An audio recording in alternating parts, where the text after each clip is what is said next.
নমস্কাৰ, আপুনি চাই আছে Jrupnews। আমাৰ ভিডিঅ'টো চাই যদি ভাল পায় প্লিজ লাইক কৰিবলৈ নাপাহৰিব আৰু কমেণ্ট কৰক আমালৈ আপোনাৰ বহুমূলীয়া বক্তব্য। লগতে চেনেলটো ছাবস্ক্ৰাইব কৰি বেল আইকনটো দবাই দিব যাতে আপুনি আমাৰ ভিডিঅ'বোৰৰ আপডেট লগে লগে পায়। ধন্যবাদ। চিৰিয়াখানাৰ হৰিণ কোনে ভক্ষণ কৰিছে? হাতীৰ দাঁত চুৰিত কোন জড়িত? চিৰিয়াখানা কাৰ সান্দহ খোৱা মালিক? এই সমগ্ৰ বিষয় সামৰি দেওবাৰে সংবাদ মেল সম্বোধন চিৰিয়াখানা সুৰক্ষা মঞ্চৰ। উদং হৈ পৰিছে ৰাজ্যিক চিৰিয়াখানা।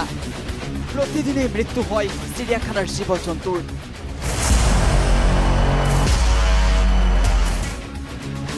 এইবাৰ হৰিণ ভক্ষণৰ প্ৰসংগ।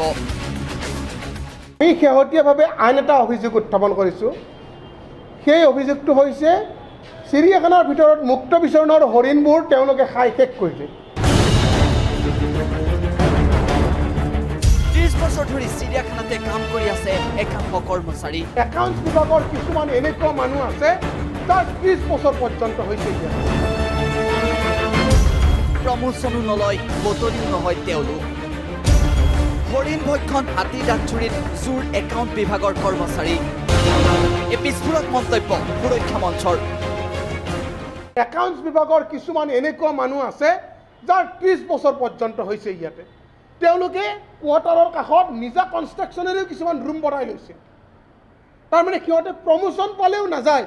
তে কিমান সিহঁতৰ এইটো মানে সান্দহ খোৱা বালি কেনেকুৱা ধৰণৰ এটা মানে লাভৰ এটা খনি ইয়াত এৰি যাব খোজা নাই, প্ৰমোচনেই নালাগে সিহঁতক। সেইকেইটা কৰ্মচাৰীৰ সহায়তে হাতী দাঁত চুৰ হৈছিল, সেইকেইটা কৰ্মচাৰীৰ সহায়তে বৰ্তমান হৰিণা ভক্ষণ চলি আছে। এতিয়া ৱাল ভঙাৰ দোহাই দি হৰিণ খোৱাৰ ফন্দি হেনো জোৰ কৰ্মচাৰীৰ। গেট খোলা আছে, ৱাল ভঙা আছে, সিহঁতে মেৰামতি নকৰে, পইচা থকা স্বত্বেও নকৰে। তাৰ কাৰণটো যে সিহঁতৰ হৰিণ খোৱাৰ ফন্দি এইটো।